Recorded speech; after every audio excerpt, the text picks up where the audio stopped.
Di pertemuan pertama ini kita belajar terkait dasar dulu ya, basic atau pendahuluan dulu terkait aljabar linier gitu ya. Kenapa kok kita perlu belajar yang namanya aljabar linier kan gitu. Aljabar itu apa sih gitu kan? Aljabar itu kan penyelesaian dalam bentuk matematis gitu ya, aljabar. Jadi nanti kita akan belajar bagaimana menyelesaikan sebuah bentuk matematis yang bentuknya linier gitulah gampangnya.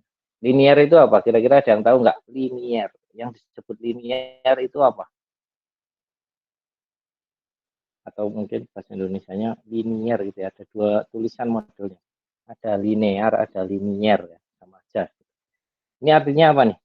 Ada yang tahu nggak? Linier. Kita buka KBBI lah. KBBI. Terletak pada satu garis lurus, Pak. Ya, terletak pada satu garis lurus. Jadi maksudnya gimana nih gitu kan? Maksudnya gimana nih? Apa yang kita pelajari dari sebuah garis lurus ini gitu kan? Ini apa yang kita pelajari?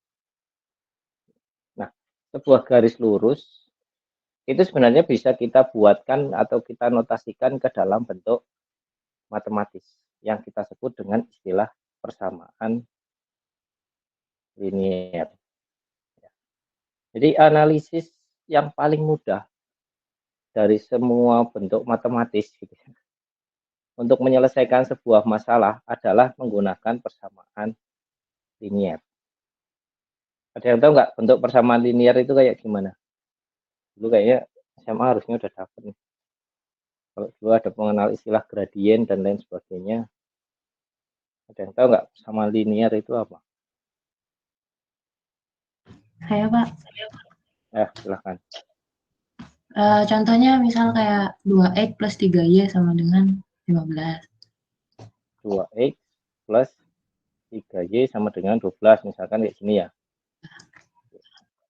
Kenapa ini disebut persamaan linier, Mbak? Karena nggak ada pangkat ya, Pak. Sama.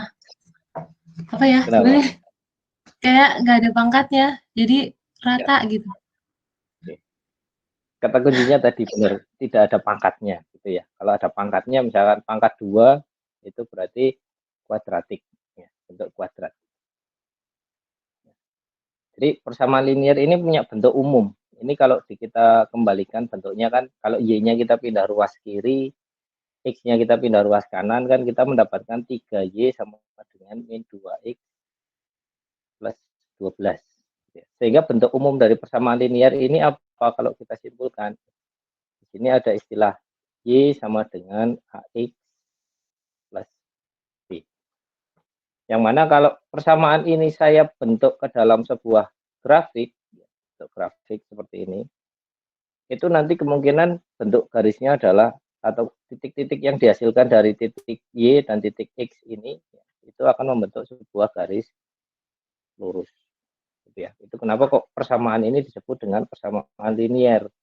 Karena kalau saya pindahkan ke sebuah grafik, dia akan menghasilkan sebuah garis lurus. Kalau saya pakai kuadratik, misalkan kalau bentuk umum yang sering kita lihat kan Y sama dengan AX kuadrat, AX kuadrat ditambah BX ditambah C. Maka kita bisa mendapatkan grafiknya seperti apa? Grafiknya adalah melengkur seperti ini ya, atau mungkin kebalikannya. Ini bentuk grafik, namanya grafik kuadratik. Kalau pangkat 3 nanti bentuk grafiknya beda lagi. Logaritmik beda lagi. Eksponensial beda lagi. Ya. Dan yang paling mudah untuk dikerjakan, diselesaikan tanpa perlu analisis yang mendalam itu adalah persamaan linier. Ya. Jadi kita akan mencoba menyelesaikan. Jadi di mata kuliah ini dari awal sampai nanti pertemuan terakhir kita akan mencoba menyelesaikan dengan dasar-dasar aljabar itu, gitu ya, untuk mencari x dan y dari persamaan-persamaan linier. Jadi kalau persamaannya lebih dari satu, dia akan membentuk sebuah istilah namanya adalah sistem persamaan linier. Ya, kita pahami dulu konsepnya.